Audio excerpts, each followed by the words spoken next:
What happens when a girl's big dreams spiral completely out of control? Today, we're diving into T. West's Pearl, where one woman's hunger for attention explodes into a technicolor nightmare. Set in 1918 during the Spanish flu pandemic, Pearl follows the title character as she struggles against the isolation of rural farm life, caring for her paralyzed father while her husband Howard fights in World War I. But Pearl doesn't just want to survive, she wants to be extraordinary. She dreams of being a star, whether it be a chorus girl or in the movies. She wants to be adored by masses and escaping the suffocating expectations placed upon her. The problem is that everyone around her insists she accept her predetermined path. Pearl's mother, Ruth, represents the oppressive force of traditional gender roles, enforcing strict expectations about domestic duty and attempting to extinguish her daughter's ambitions. Ruth doesn't just disapprove of Pearl's dreams, he actively works to convince Pearl that she's fundamentally broken, that her desires are shameful, that she'll inevitably fail. This maternal cruelty plants seeds of doubt that poison Pearl's sense of self-worth, creating an internal shadow that haunts her throughout the film. The most devastating aspect of Ruth's character is that she likely experienced similar disappointments in her own life. What makes Pearl so compelling is how director T. West and star Mia Goth, who co-wrote the screenplay, understand that her descent into violence isn't simply about being crazy, it's about repression. Pearl experiences intense repression of her womanhood, her aspirations, and her sexuality. And when something is repressed, it reveals itself elsewhere. Her rage builds from being forced to remain a perpetual daughter on her family's farm despite being a married woman, from being told to hide the parts of herself that don't conform, from watching liberated modern women on cinema screens while she remains caged in rural Texas. Her violent outbursts become the only outlet through which she can express her true self, a pointedly unwomanly way of reclaiming power in a world that offers her none. The film explores how Pearl's isolation compounds her repression. She has no siblings, no friends, no community beyond the farm animals she names after silent film stars like Charlie Chaplin and Mary Pickford. Her only companion is literally an alligator she calls Theta after actress Theta Bara. When Mitzi, her sister-in-law, visits from her wealthier family,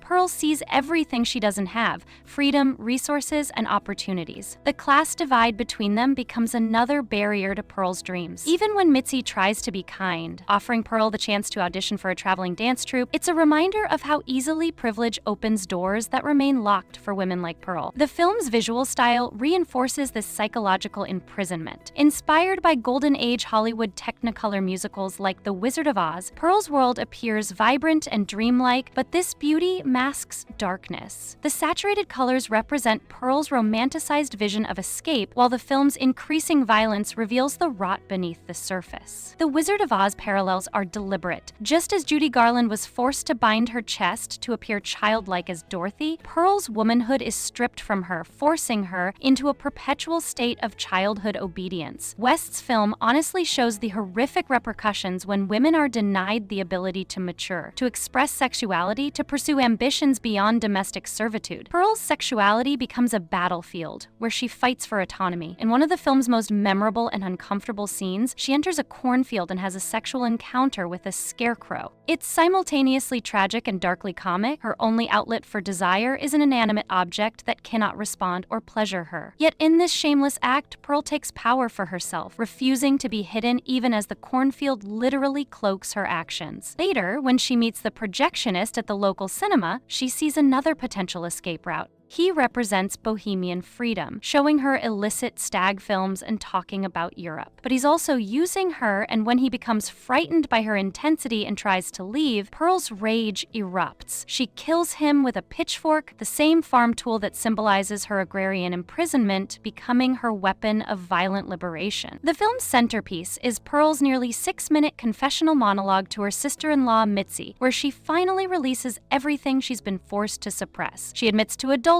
to enjoying violence, to resenting motherhood, to fearing something is fundamentally wrong with her. Mia Goth's performance is nothing short of extraordinary. She captures Pearl's contradictions perfectly. The childlike optimism that coexists with murderous impulses, the desperate need to be loved, alongside the capacity for shocking cruelty. The audition sequence itself is a masterclass in tragic irony. Pearl performs what she believes is the routine of her life, complete with imagined backup dancers and fireworks. fireworks. To her, it's perfect. But the judges see something else entirely. They're looking for someone more all-American, younger and blonde. A coded rejection that speaks to early Hollywood's narrow beauty standards and xenophobia toward immigrants like Pearl's German family. Even if Pearl had the talent, the industry was never designed to accept women like her. The judge's face transforms in Pearl's vision into her burnt mother's corpse, the embodiment of every voice that told her she wasn't good enough, would never be good enough, should stop dreaming altogether. Although trauma isn't an excuse for violence, Pearl's backstory complicates how audiences view her, with many women secretly rooting for her even after she crosses moral lines. This isn't because we condone murder, it's because we recognize the all-too-human struggle at her core. Pearl represents every woman who's been told she's not enough, who's had her dreams dismissed, who's been forced to smile through pain while maintaining a facade of normalcy. Her confession to Mitzi resonates because it articulates feelings many women have experienced. I'm not pretty,